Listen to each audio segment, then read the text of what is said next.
the exhibition 10 Days of Winter previewed for one day in Witham in Essex. It was the first time that the paintings had been seen, and all of them together, bar the one that hadn't been painted yet, were previewed in a small brasserie in Witham.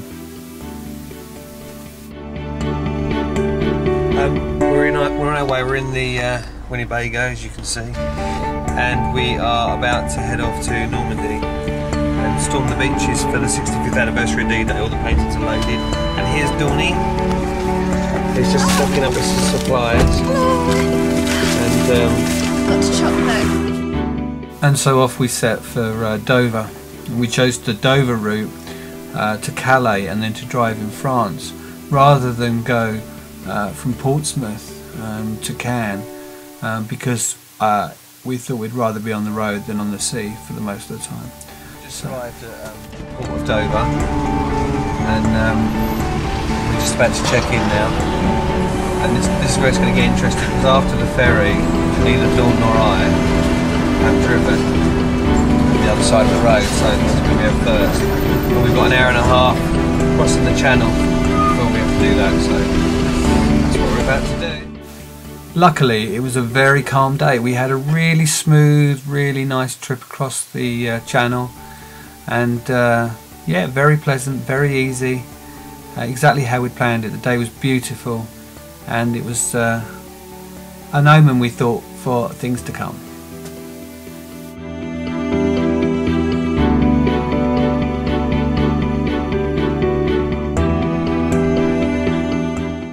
Okay, so we're in France and we're getting in the mood. We're wearing our gear and we're seeing everybody else, hundreds and hundreds of people driving military vehicles and on the roads coming towards us and going our way.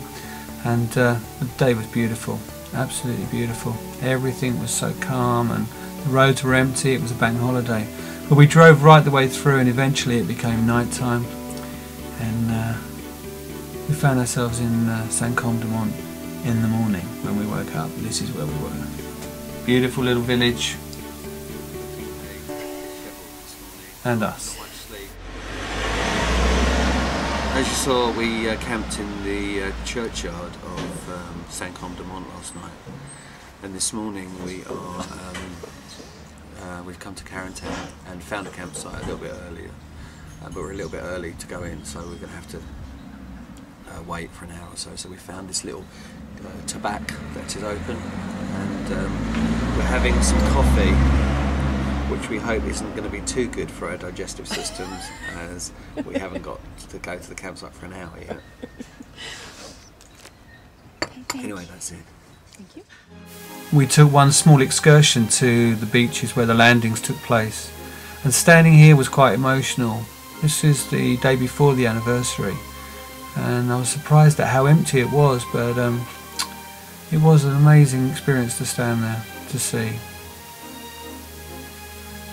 I had one more painting to finish, and so I started finishing it on the campsite, and it was a pleasant experience. It wasn't too windy, it was sunny and warm, and I had a glass of wine at hand. So yeah, very nice afternoons were spent here.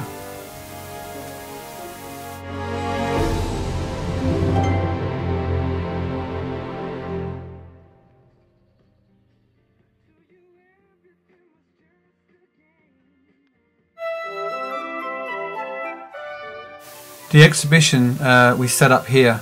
This is outside the museum, and this is just before before D-Day. So it was pretty amazing, the amount of visitors that came by. I mean, it was constant flow, and we were selling prints and talking to people about why we were there and showing them some of the exhibits that we had.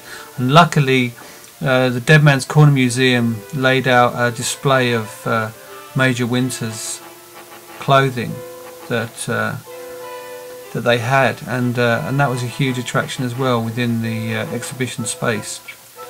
And we were lucky to meet veterans there from the 101st Airborne, which was incredible. There was a book signing going on, and you'll see a few famous faces, and you'll see a few people you might not know as well, and I'll let you know who they are. Now here's a couple of paratroopers, and they were there for their book signing, and they attracted a lot of people in, as did the next person, who is Harley Reynolds, who was one of the first guys onto Omaha, and his book was out, and he signed a canvas for me here to do his portrait, which I will do, obviously, but I'm very grateful for him for doing this. And I asked him a few questions about those landings on that day in Normandy in 1944. When you watch the films like Saving Private Ryan, for example, and the moment that they came onto the beach in the film, when they landed on the beach, was that similar, or was that near to what it was really like? It's closer than anything that's ever been put in photograph. So you were happy that they did that like that, yeah? Yes. Okay. It's the closest to. Now, I heard that a lot of veterans have said that, but I've never heard it personally from a veteran, and I wanted to know whether you think it was right, because it's important that it is portrayed correctly. yes, it's as close to reality as you can get. Harley answered quite a few questions for me, and we did quite a long interview in the end, and that is available if people want to hear it. This fantastic guy will explain who he is. Can I film you? I don't know whether you can or not, but you may. Thank you very much. So you Is this your lady? It is, yes. Do you mind if I hold her? Not at all. I think she'll be more honoured. Will you tell James your story? I'm sorry? Will you tell James your story? So you flew over in 1944? I flew a Horsa, English Horsa glider on the 7th, D+1. And when? On the morning of the 7th. And where did you fly out of? What did I? Where did you fly from? From Membury. Okay. In England. And I landed about 2 kilometers east and south of St. Mary and Glees. And that was the fantastic Melvin Pliner, and I'm grateful for both him and Philip Evelyn, the author of the book Forgotten Wings, for coming back and doing a full interview, which is also available. This was on D-Day, plus 65 years. This is outside the exhibition, right outside Dead Man's Corner Museum, and all of the reenactors came to pay tribute to the men who fought on that day, and it was a spectacular sight.